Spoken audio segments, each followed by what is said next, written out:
Amém, Horácio.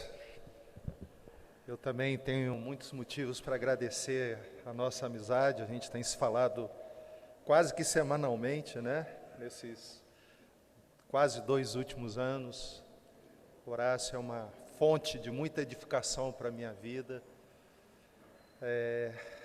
Quero agradecer ao Senhor por estar aqui nessa noite com vocês, sendo muito edificado por aquilo que eu já ouvi desses testemunhos. Como é bom a gente louvar o nome do Senhor juntos, como igreja.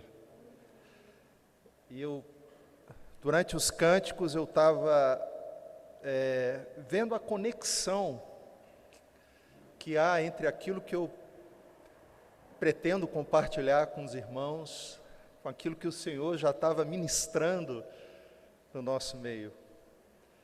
Quando Horácio iniciou com o versículo de Tessalonicenses 5, isso tem tudo a ver com a palavra que eu pretendo compartilhar com vocês. Queridos, nós temos vivido dias muito difíceis. Eu diria que nós temos vivido, pelo menos na minha história pessoal, eu nunca antes contemplei, eu nunca antes presenciei, eu nunca antes experimentei uma crise como esta que nós estamos atravessando desde o ano passado. Uma crise que tem implicações muito grandes, implicações extensas no mundo todo, na vida das nações, na vida das pessoas. Quantas famílias perderam seus entes queridos? Quantas economias quebraram, empresas quebraram, faliram. Pessoas, principalmente nas nações mais pobres, mais desfavorecidas, pessoas passando fome, miséria, carestia. A gente sai às ruas, eu tenho percebido isso. Você sai às ruas da cidade, quantas pessoas pedindo ajuda. Todo dia eu me defronto com essa realidade. Nós vemos isso acontecendo. Quantas pessoas estão deprimidas, quantos suicídios foram cometidos durante esses 2 anos, 1 ano e pouco de pandemia. Eu soube de casos de pessoas que tiraram a própria vida, desesperadas, muitas delas solitárias, afetadas porque perderam pessoas amadas. É inquestionável, irmãos, que nós vivemos um período muito singular de crise no mundo. Mas a questão, para mim, e eu quero trazer isso para vocês também, o que o Senhor quer nos ensinar, quer nos mostrar, quer que a gente aprenda em momentos como esse. Alguns aqui foram contaminados pelo Covid, enfrentaram uma situação de saúde grave. Alguns aqui talvez perderam o emprego, alguns perderam pessoas conhecidas, talvez próximas. Mas como nós devemos enfrentar as crises que inevitavelmente vai bater na nossa porta, num momento ou outro da nossa jornada aqui nessa terra. E eu me recordei de um profeta do Antigo Testamento, que na época dele, a nação dele, o povo dele, estava enfrentando uma crise sem precedentes. É um pouco do que o profeta Joel retrata na sua profecia. E eu vou ler aqui para vocês alguns capítulos desse livro. E talvez a gente possa traçar alguns paralelos com a experiência que a nação de Judá vivenciou naquele período, com os dias de hoje. O profeta diz, ou Deus diz, por meio do profeta, capítulo 1, a partir do verso 2, ouvi isso, vós velhos, escutai todos os habitantes da terra. Aconteceu isso em vossos dias, ou nos dias dos vossos pais? Narrai isto a vossos filhos, e vossos filhos o façam a seus filhos, e os filhos destes a outra geração. O que deixou o gafanhoto cortador comeu o gafanhoto migrador, o que deixou o migrador comeu o gafanhoto devorador, o que deixou o devorador comeu o gafanhoto destruidor. Ébrios, despertai-vos e chorai, uivai todos os que bebeis vinho, por causa do mosto, porque está ele tirado da vossa boca. Porque veio um povo contra a minha terra, poderoso e inumerável. Os seus dentes são como dentes de leão, e ele tem os queixais de uma leoa. Fez de minha vide uma assolação, destroçou a minha figueira, tirou-lhe a casca, que lançou por terra. Os seus sarmentos se fizeram brancos. Lamenta com a virgem que pelo marido da sua mocidade está cingida de pano de saco. Cortada está a casa do Senhor, a oferta de manjares e a libação. Os sacerdotes, ministros do Senhor, estão enlutados. O campo está assolado e a terra de luto, porque o cereal está destruído. A vide se secou, as olivas se murcharam. E vergonhai-vos, lavradores, uvais, vinhateiros, sobre o trigo e sobre a cevada, porque pereceu a messe do campo. A vide se secou, a figueira se murchou, a romeira também, a palmeira e a macieira. Todas as árvores do campo se secaram, e já não há alegria entre os filhos dos homens. Cingi-vos de pano de saco e lamentai, sacerdotes. Uivai, ministros do altar, vinde, ministros de meu Deus, passai a noite vestidos de panos de saco, porque da casa de vosso Deus foi cortada a oferta de manjares e a libação. Promulgai um santo jejum, convocai uma assembleia solene, congregai os anciãos, todos os moradores desta terra, para a casa do Senhor vosso Deus, e clamai ao Senhor. Ah, que dia! Porque o dia do Senhor está perto e vem como a assolação do Todo-Poderoso. Acaso não está destruído o mantimento diante dos vossos olhos, e da casa do nosso Deus a alegria e o regozijo? A semente mirrou debaixo dos seus torrões.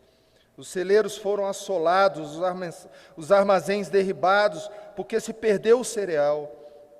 Como geme o gado, as manadas de boi estão sobremodo inquietas, porque não tem pasto, também os rebanhos de ovelhas estão perecendo.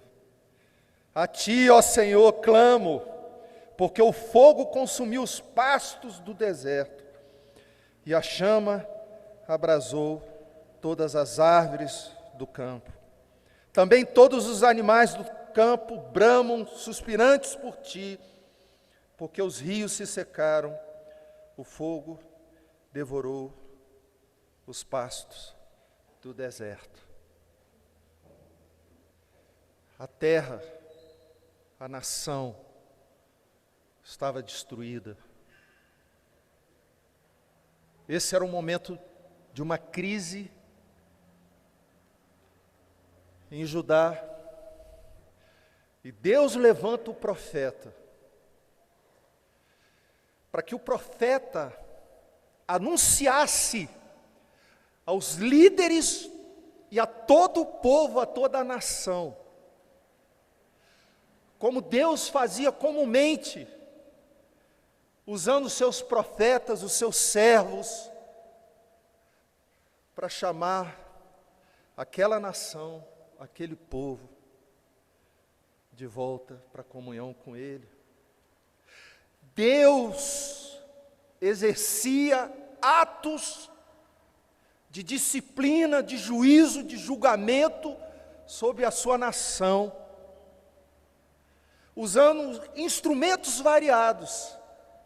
Aqui o texto diz que Deus usou uma multidão de gafanhotos que destruiu toda a produção agrícola daquela terra. Deus enviou seca e fogo, o rebanho havia perecido, a fome, a miséria e a morte acometeu a nação.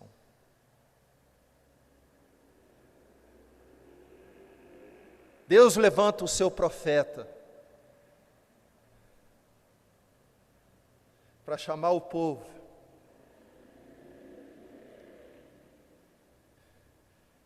ao arrependimento.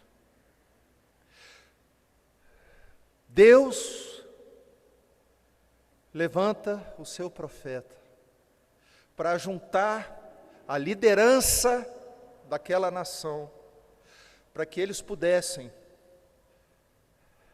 congregar o povo e assim orarem e jejuarem e clamarem, humilhando-se diante da presença do Senhor, com o coração contrito e quebrantado, para que Deus pudesse restaurar a sorte daquela nação, daquele povo. Queridos, eu creio que a palavra que é dita aqui pelo profeta Joel tem tudo a ver com a nossa vida, tem tudo a ver com os dias em que vivemos. Se nós temos atravessado um momento de crise global, de crise no nosso país, e olha que nós temos vivido uma crise tremenda no nosso país, não apenas em decorrência dessa pandemia, mas nós temos vivido uma crise de valores nesse país, uma crise de princípios, uma crise moral nesse país e no mundo todo. Nós precisamos, queridos, de homens que ajunte o seu povo para clamar e orar e jejuar e buscar a face de Deus, com o coração quebrantado. O profeta diz no capítulo 2, verso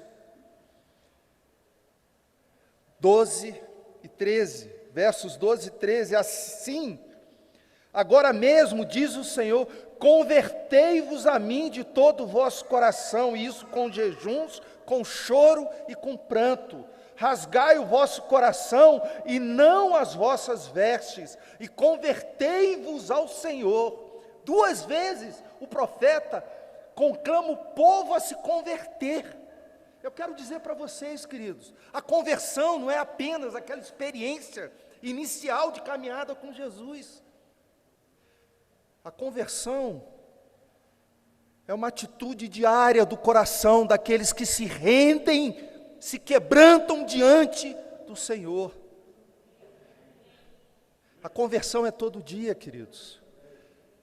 A conversão é nós reconhecermos que nós precisamos desse Deus, porque nós somos pecadores, porque é uma natureza rebelde no nosso coração, porque o que de fato nós mereceríamos ou merecemos é a total alienação, a total condenação, a total perdição, porque o nosso coração é corrupto, porque nós, como seres humanos, nós herdamos uma semente estragada, e nós precisamos nos voltar, nos quebrantar. O profeta fala, pranto e choro. Querido, há quanto tempo você não chora, querido? Não se coloca na presença de Deus, com lágrimas nos seus olhos, arrependido dos seus pecados, que entristecem o Espírito Santo e te afastam da comunhão do Senhor. Há quanto tempo você não chora pelos pecados dessa nação? Eu estou impressionado com o que eu tenho visto nesses dias no nosso país, tanta iniquidade, tanta maldade. Eu tenho que chorar diante de Deus, eu tenho que rasgar o meu coração diante do Senhor e clamar pela minha nação, clamar pelo meu povo, para que o Senhor tenha misericórdia, para que o Senhor revele a sua graça. Falamos de graça e de misericórdia, cantamos isso aqui. É algo para alcançar a nossa vida, mas para alcançar a vida dos outros, para alcançar a nossa nação também. Queridos, nós precisamos clamar por essa nação. Líderes, olha o que diz o profeta. Líderes, chorem, verso 17, chorem os sacerdotes, ministros do Senhor, entre o pórtico e o altar, e orem, poupa o teu povo, ó Senhor, e não entregues a tua herança ao opróbrio, para que as nações façam escárnio dele, porque hão de dizer entre os povos, onde está o teu Deus? Líderes,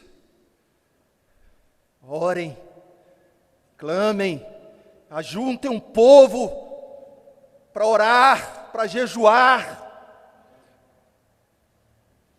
Líderes, sejam exemplos para a congregação. A palavra do Senhor, queridos, para nós, é um convite, é um chamamento, para que nós nos arrependamos dos nossos pecados. Talvez você se pergunte, mas que pecado? Eu estou vivendo uma vida reta aos olhos do Senhor.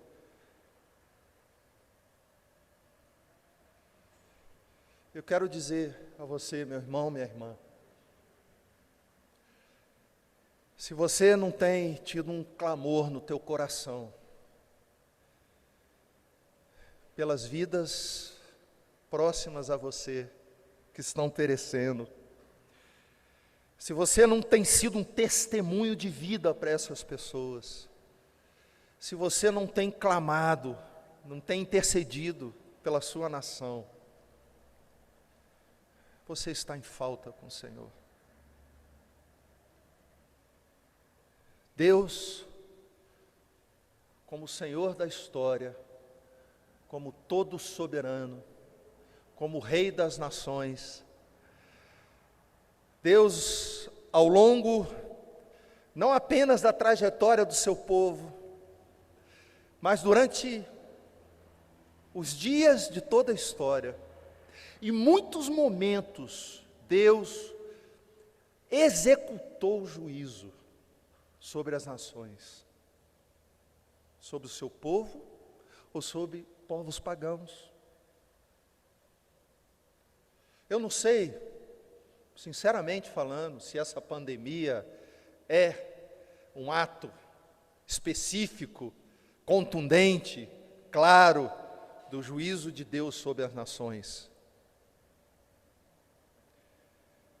Mas eu creio, particularmente, que há sim,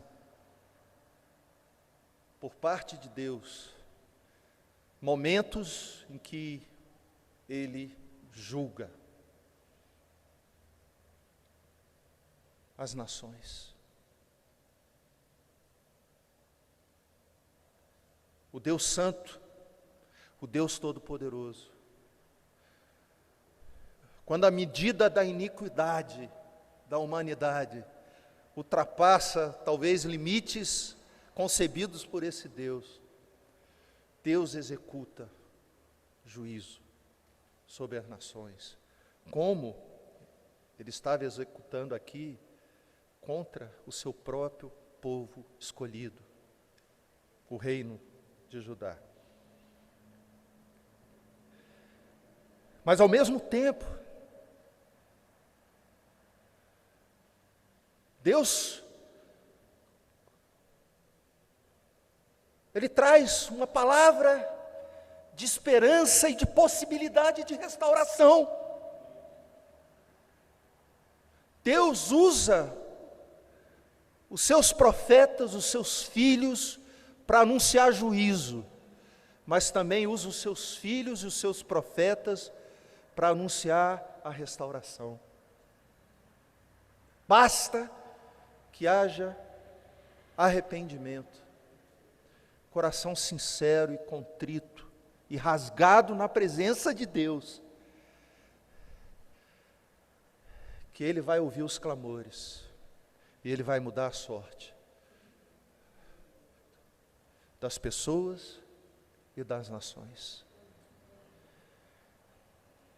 Capítulo 2 da profecia de Joel,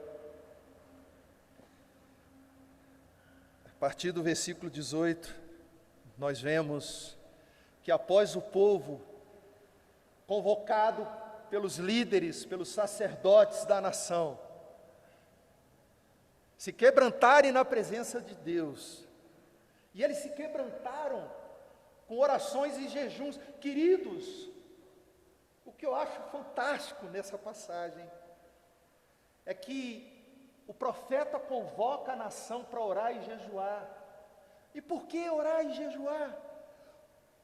O que mais significa, representa o quebrantamento, ou a rendição, ou a dependência do coração do homem, do seu Senhor, do que a oração e o jejum?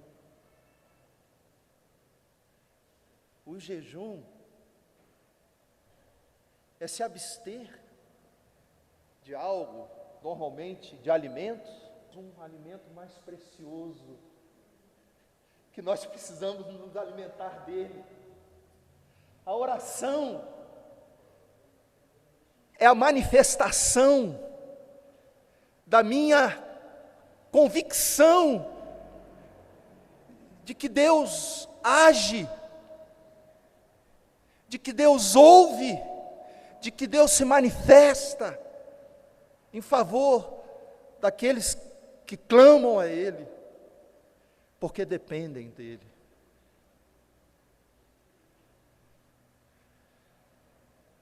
O profeta diz: então o Senhor se mostrou zeloso da sua terra, compadeceu-se de seu povo, e respondendo lhe disse: eis que vos envio o cereal e o vinho e o óleo e deles sereis fartos, e vos não entregarei mais ao opróbrio entre as nações.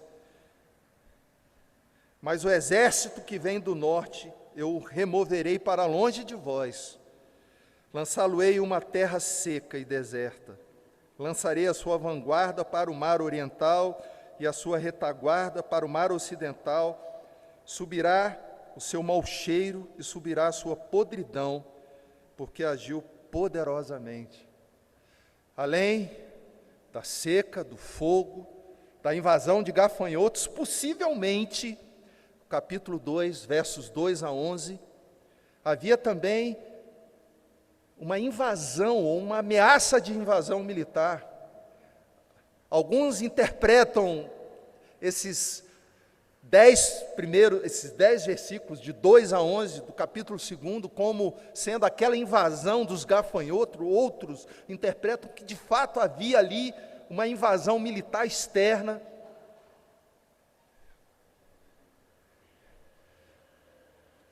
Possivelmente sim, mas Deus ouve os clamores do seu povo.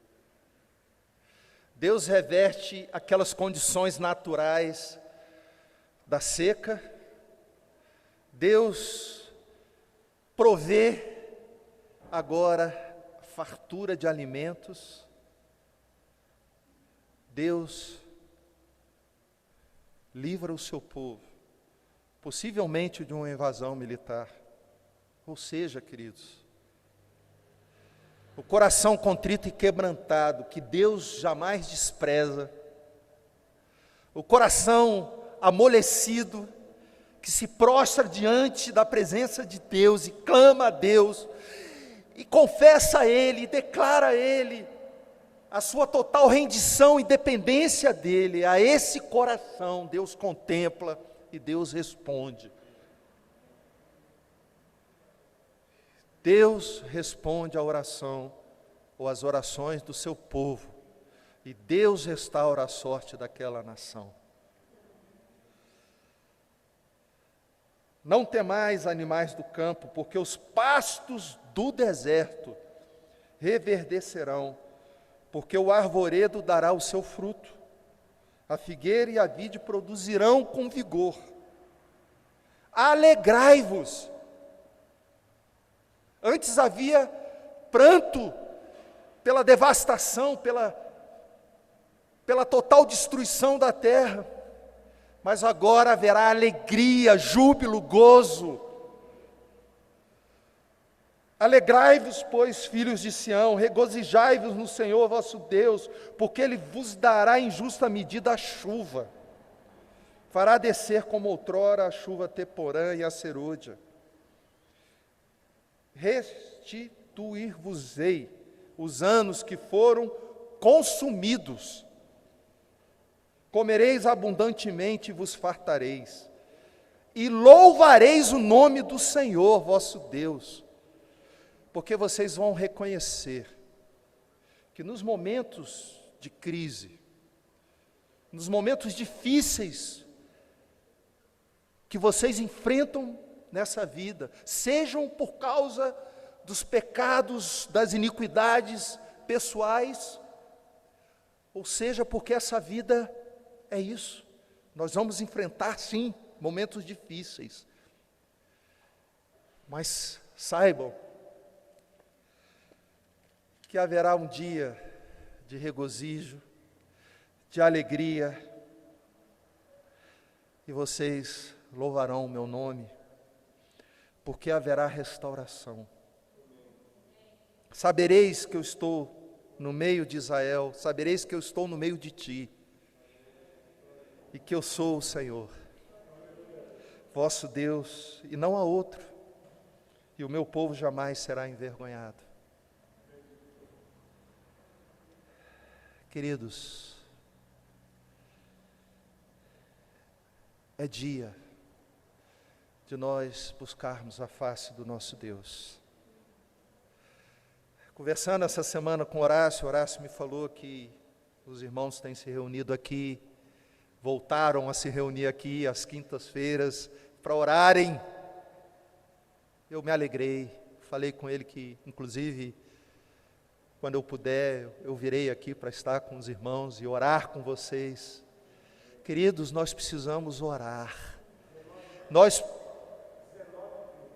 precisamos buscar a face do nosso Deus. Nós precisamos clamar individual e coletivamente, como igreja, pela vida da igreja, pela vida da congregação, pela vida dos irmãos, pela vida dessa nação, queridos, pela vida desse planeta.